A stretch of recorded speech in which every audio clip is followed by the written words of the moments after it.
नमस्कार, आप देख रहे हैं भारत न्यूज़ और आज का जो मुद्दा है क्योंकि आज ये चर्चा भी चल रही थी कि ज़ूम के ज़रिए एक मीटिंग हो सकती है इंडी गठबंधन की।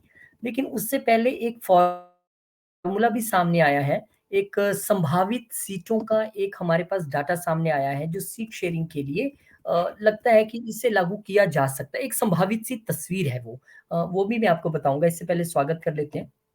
डॉक्टर राकेश प्रकाश सीनियर जर्नलिस्ट और हमारे आज के जो खास मेहमान हैं। राकेश जी बहुत-बहुत स्वागत है आपका।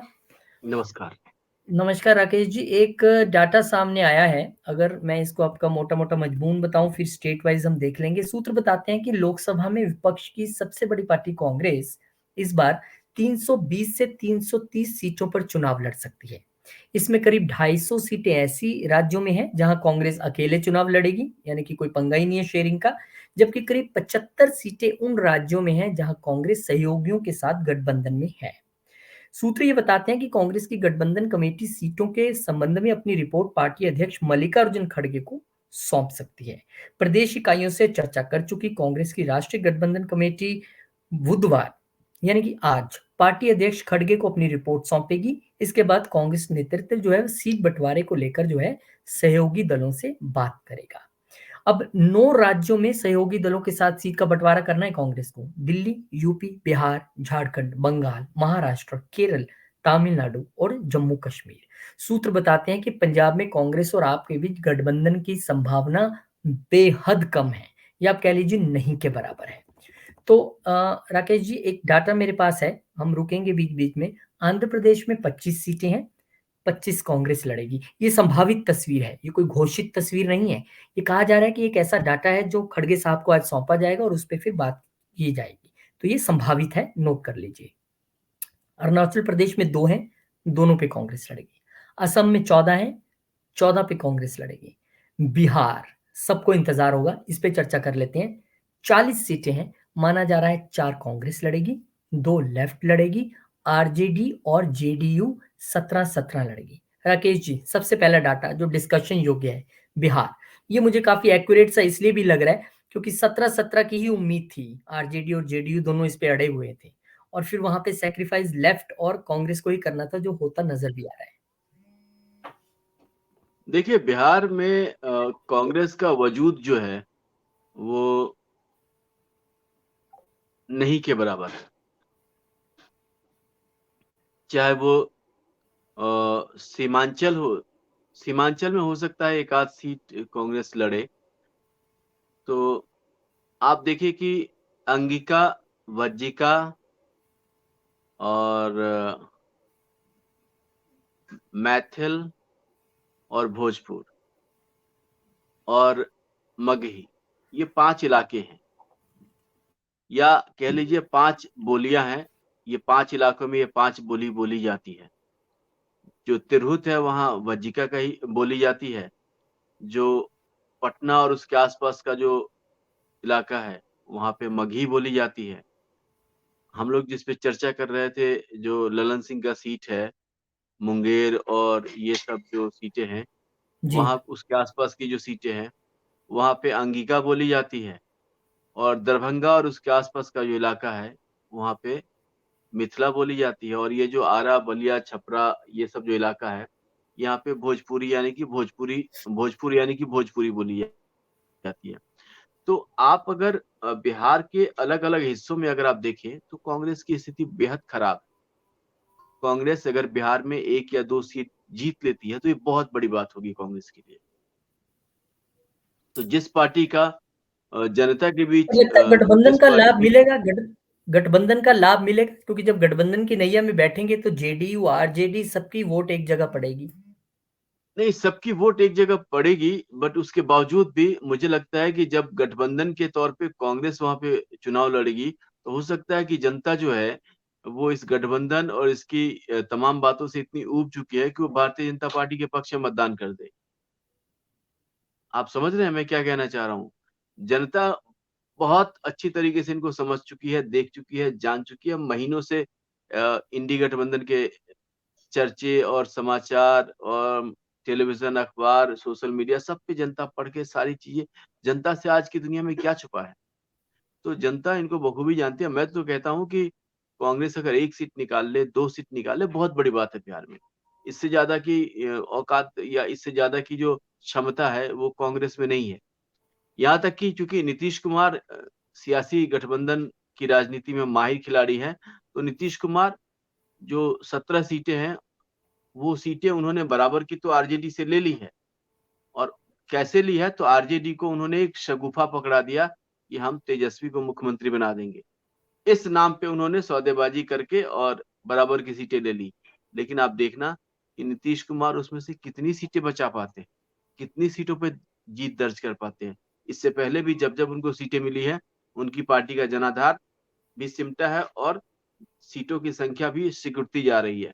तो ये बड़ा ही मतलब बिहार के बारे में मैं यही कहूँगा कि कांग्रेस 1-2 सीट बचा ले, बहुत बड़ी बात है। जो जी। जेडीयू है, जेडीयू मुझे लगता है कि जेडीयू के सीटों का आंकड़ा जो है, वो दहाई अंक में आ जाए, ये बड़ी बात है। दहाई में आने जी। की उम्मीद बहुत कम है, लेकिन दहाई में आ जाती है तो बड़ी बात है। हाँ, चलिए। आरजेडी आरजेडी आरजेडी जो है वो अल्पसंख्यक वोटों के ज़रिए अपनी जो सीट है, वो बचा सकती है या सीटों की संख्या दहाई में रख सकती है क्योंकि उसके पास जो है वो अल्पसंख्यक वोटों का आसरा है और अल्पसंख्यक वोट आमतौर पर बिहार में आरजेडी को ही मिलते हैं। तो ये मुझे संभावना एक नज़र आ रही है। चलिए देखना पड़ेगा क्योंकि यहाँ बीजेपी भी पूरे दमखम से उतरने वाली है और किस तरह से बीजेपी काउंटर करती है बड़ा इंटरेस्टिंग रहेगा। छत्तीसगढ़ में 11 सीट हैं, कांग्रेस 11 पे ही लड़ने वाली है। गोवा में 2 हैं, 2 पे ही कांग्रेस लड़ने वाली है, लेकिन यहाँ पे संभावना है कि आप 1 सीट मांगेगी क्योंकि वो गोवा में इलेक्शन लड़ी थी और वहां पर उनका प्रदर्शन रहा था इस तरीके का कि वो मांग सकती है सीट वहां पे। गुजरात में फिर वही कहानी राकेश जी, 26 हैं, 26 पे कांग्रेस लड़ना चाहती है, आप कहेगी 5 सीट हमें दीजिए, ऐसी संभावना है। हरियाणा में 10 हैं, कांग्रेस 10 पे लड़ना चाहती है, आप कहेगी 2 या 3 सीट हमें दीजिए। तो पहले तो ये 3 स्टेट जिसमें कि आपकी संभावना लग रही है कि आप ज़रूर कहेगी कांग्रेस को हमें दो, क्या कांग्रेस जो अब तक कहती आई है बड़ा दिल सब दिखाएँगे और सब सैक्रिफाइस करने के लिए सबसे ज़्यादा आगे बढ़ेंगे, तो इन 3 राज्यों में कांग्रेस सैक्रिफाइस करेगी? देखिए कांग्रेस ये जो 3 राज्य हैं छत्तीसगढ़ या गोवा गोवा गोवा या फिर और गुजरात हरियाणा। और हरियाणा। हाँ, गुजरात और हरियाणा।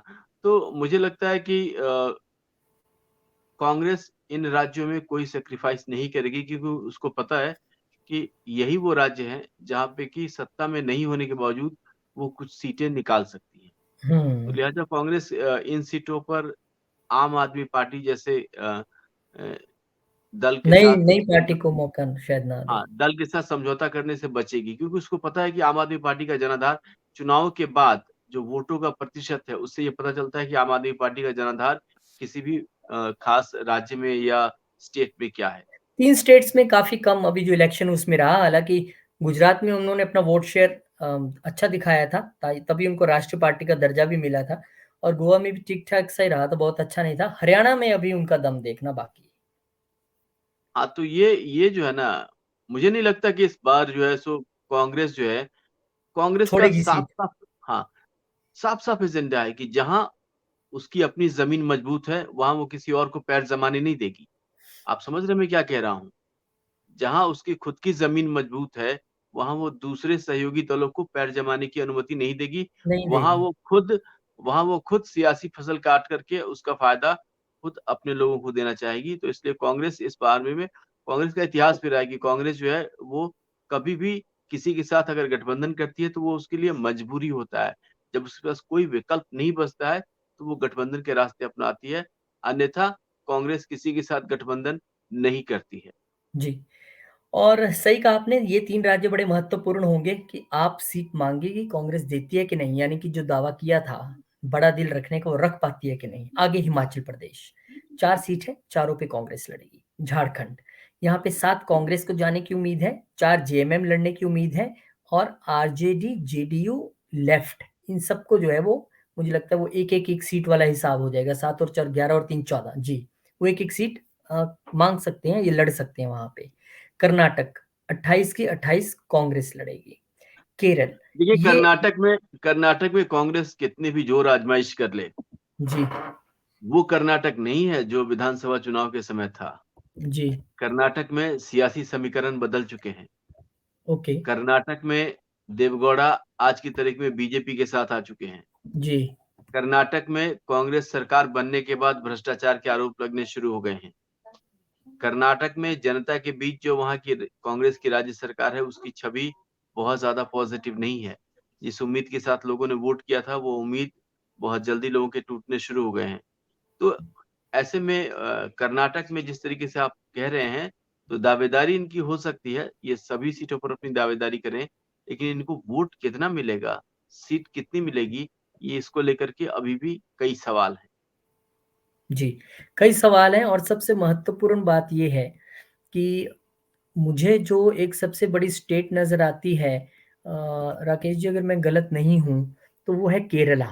क्योंकि केरला में आई थिंक 20 सीट हैं और उसमें से यूडीएफ के पास 19 है मेरे ख्याल। एलडीएफ के पास 1 है, अगर मैं गलत नहीं हूँ, जी, राकेश जी। तो जी, उसमें से अब जो यूडीएफ है वो कांग्रेस वाला गठबंधन है। अब कहानी ये है कि जो संभावित यहाँ पर एक डाटा आया है सूत्रों के हवाले से, उसमें 16 कांग्रेस और स्थानीय दल 4। लेकिन कहानी ये है कि लेफ्ट यहाँ पर बिल्कुल मूड में नहीं है कांग्रेस के साथ गठबंधन में, जो सूत्र बताते हैं कि केरला में तो बेहद मुश्किल है।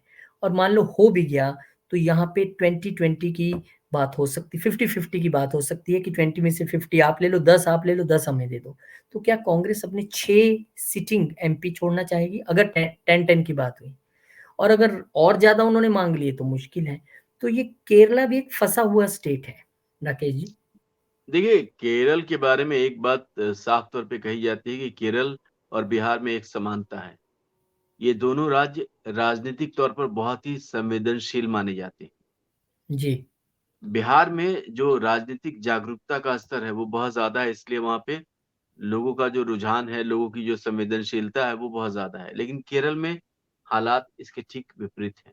वहाँ हम्म। जो सियासी सरगर्मी है या राजनीतिक संवेदनशीलता है, वो क्यों है, वो आप सब अच्छी तरीके से जी। जानते हैं। बिल्कुल बिल्कुल। तो केरल में जो सीट शेयरिंग है या वोटों का प्रतिशत है, वो मुझे नहीं लगता कि केरल में, चूँकि केरल में आम तौर पे दक्षिण का ट्रेंड फ़ॉलो होता है। यानी कि जो 2 या 3 मुख्य विपक्षी दल होते हैं या मुख्य राजनीतिक दल होते हैं, उन्हीं के बीच सत्ता जो है वो बढ़ती नज़र आती है कि 1 साल 1 टर्म वो, दूसरे टर्म वो, फिर 1 टर्म ये, फिर तो ये सिलसिला दक्षिण भारत में ज़्यादा देखने को मिलता है और इसके अपने नफ़े-नुकसान भी है। लेकिन जिस तरीके की बात आप बता रहे हो, तो मुझे लगता है कि थोड़ा टाइम लगेगा, लेकिन जल्दी ही जो है ना, वो दक्षिण के दूसरे राज्यों, ख़ास तौर से जो तमिलनाडु है, वहाँ पे कांग्रेस को बी-फिटिंग रिप्लाई मिलेगा। ओके। तो आपने सही कहा कि यहाँ पर जो है मुश्किल है। यानी कि आप ये कह सकते हैं कि केरला में भी सीट शेयरिंग इतनी आसान नहीं रहेगी। चलिए एक और आगे डाटा देते हैं आपको। मध्य प्रदेश 29 से 29 कांग्रेस लड़ेगी। महाराष्ट्र ये सबसे चर्चित है। अब यहाँ पे जो सूत्र बताते हैं कि 48 को कैसे बांटा गया है, 18 कांग्रेस, 15 शिवसेना, 15 एनसीपी। हालांकि शिवसेना वहां पर 23 मांग रही है, जहां तक मुझे लगता है कि पिछली बार वो उतने लड़े थे और वो उतना चाहते भी हैं। तो क्या शिवसेना की वो मनोकामना पूरी होगी या ये जो 18-15-15 सूत्रों के हवाले से लग रहा है यही डाटा रहेगा, राकेश जी? देखिए, शिवसेना की जो बात है, वो इस बार शायद कांग्रेस और एनसीपी नहीं माने, क्योंकि इनसे एनसीपी के नेता जो हैं, वो कुछ-कुछ उसी अंदाज़ में राजनीति करते हैं, जिस अंदाज़ में नीतीश कुमार करते हैं। जी। तो इसलिए मुझे नहीं लगता कि इस बार जो है वो कांग्रेस की कोई बात एनसीपी मानेगी या उद्धव ठाकरे मानेंगे। तो इनके बीच आपस में खींचतान होगी और उस खींचतान का फ़ायदा मुझे लगता है कि सीधे तौर पे बीजेपी को होने वाला है। लिहाज़ा मैं तो यही कहूँगा कि अभी तक के जो हालात हैं उसमें बीजेपी अ, बहुत आगे निकल चुकी है। सीट शेयरिंग ये अभी चर्चा में लाने की बात है। बीजेपी उस पे फैसले लेकर के आगे बढ़ चुकी है। तो बीजेपी तो बहुत आगे है, हर मामले में आगे है और आप देखेंगे 2024 जो है, वो बीजेपी का है और बीजेपी इस बार फिर से सरकार बना सकती है, इसकी पूरी संभावना है। जी, आपको लग रहा है कि बीजेपी सरकार बना सकती है और यहाँ इंडी गठबंधन जो है वो अपनी तरफ से दावा ठोक रही है। हम सीट शेयरिंग की बात कर रहे हैं और मणिपुर में 2 कांग्रेस 2 पर लड़ेगी, मेघालय 2 कांग्रेस 2 पर लड़ेगी, मिजोरम 1 है, कांग्रेस 1 पर ही लड़ेगी, नागालैंड में 1 है, 1 पर ही लड़ेगी, ओडिशा में 21 है, 21 पे ही कांग्रेस लड़ेगी, पंजाब में जैसे कि हमने बताया कि बहुत कम संभावना है कि गठबंधन हो सके, इसलिए 13 पे कांग्रेस और 13 पे आप अपने-अपने तौर पे लड़ सकती हैं। इसका फ़ायदा सीधा तौर पे बीजेपी अकाली दल को मिल सकता है क्योंकि वोट डिवाइडेड रहेगा। राजस्थान में 25 है, 25 कांग्रेस। 1 सिक्किम में है तो 1 कांग्रेस ही लड़ेगी। तमिलनाडु में कोई कॉन्फ्लिक्ट नहीं है, कांग्रेस नो, डीएमके 24, लेफ्ट 4, स्थानीय दल 2, ये डाटा रह सकता है। तेलंगाना में 17, 17 ही कांग्रेस लड़ेगी। त्रिपुरा में 2, यहाँ पे 1 सीट जो है लेफ्ट को मिल सकती है। उत्तर प्रदेश, ये वो स्टेट है जिसको लेके बड़ी चर्चा है। यहाँ पर अखिलेश बहुत बार कह चुके हैं कि 65 हम लड़ेंगे और बाकी फिर सबको दे देंगे, यानी बाकी बचा क्या? 15 सीट। तो हुँ। समाजवादी पार्टी 65, कांग्रेस 8 से 10 और स्थानीय दल 5 से 7। ये डाटा राकेश जी सामने आ रहा है सूत्रों के द्वारा। देखिए मुझे लगता है कि यहाँ पे कांग्रेस की स्थिति जो है वो कागज़ पे जैसी दिख रही है वैसी है नहीं। और ओवरऑल जो एक इमेज कांग्रेस की बनती जा रही है, वो बहुत ज़्यादा सकारात्मक नहीं है। तो लिहाज़ा कांग्रेस को इस बारे में सोचना चाहिए अपनी नीति और रीति को लेकर के और गठबंधन की राजनीति कैसे की जाती है, उसे कम से कम भारतीय जनता पार्टी से सीखनी चाहिए। क्योंकि भारतीय जनता पार्टी ने आखिर तक महाराष्ट्र में शिवसेना के साथ गठबंधन का धर्म निभाया था। भारतीय जनता पार्टी ने बिहार में आखिर तक जेडीयू के साथ गठबंधन का धर्म निभाया था। जी, ये नीतीश कुमार की जिद थी कि अलग होना है तो वो अलग हो गए। उद्धव ठाकरे की जिद थी कि नहीं बीजेपी नहीं चाहिए तो वो अलग हो गए। लेकिन बीजेपी अपनी सियासत में, अपनी राजनीति में, अपने सहयोगियों के साथ कभी भी धोखा नहीं करती। जी, तो इसलिए ये चीज़ जो है वो बड़ी मायने रखती है। रही बात जो आपने दूसरी खबर बताई, तो उसमें कुछ भी कहना अभी असंभव है। क्योंकि जब तक ठोस रूप में कोई चीज़ सामने नहीं आ जाता, तब तक कयास और बयानबाज़ी से हम जनता को बरगलाना नहीं चाहते। हम जनता के सामने सही तस्वीर रखते हैं और यही हमारी ख़ासियत है। तो लिहाज़ा हम तो यही कहेंगे कि please wait and watch. Wait and watch. चलिए, ये उत्तर प्रदेश की कहानी है जो अमूमन लगता है ऐसी रह सकती है। कांग्रेस ज़्यादा सीट माँग रही है, देखना पड़ेगा। उत्तराखंड 5, कांग्रेस 5 पर लड़ेगी, ऐसी संभावना है। ये संभावनाएँ हैं सारी। पश्चिम बंगाल 42 हैं, कहा जा रहा है कि यहाँ पे कांग्रेस को 2 से 4 के बीच में, टीएमसी 38 से 40 के बीच में लड़ना चाहेगी और यहाँ पर लेफ्ट का तो ज़िक्र ही नहीं है। यानी लेफ्ट यहाँ पे बिल्कुल अकेला लड़ेगा क्या? या इसी 2-4 में से मिलेंगे, राकेश जी? नहीं, लेफ्ट लेफ्ट बंगाल की राजनीति में लेफ्ट बेशक बाजी हार चुके हैं, लेकिन मैदान छोड़ने के मूड में नहीं है। तो वो अलग से ही क लड़ेंगे अपना। वो बिल्कुल अलग से लड़ेंगे, पूरी तैयारी के साथ लड़ेंगे और मुझे लगता है कि पिछले चुनाव के मुकाबले इस बार लेफ्ट का प्रदर्शन अच्छा वहाँ रहेगा। बढ़ेगा। जी।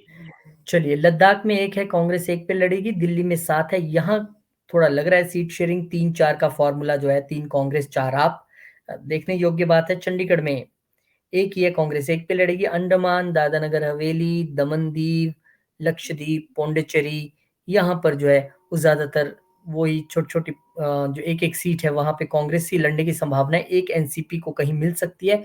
तो कुल मिला के राकेश जी ये सूत्रों के हवाले से बताई गई वो लिस्ट है, जो हमने अभी डिस्कस की।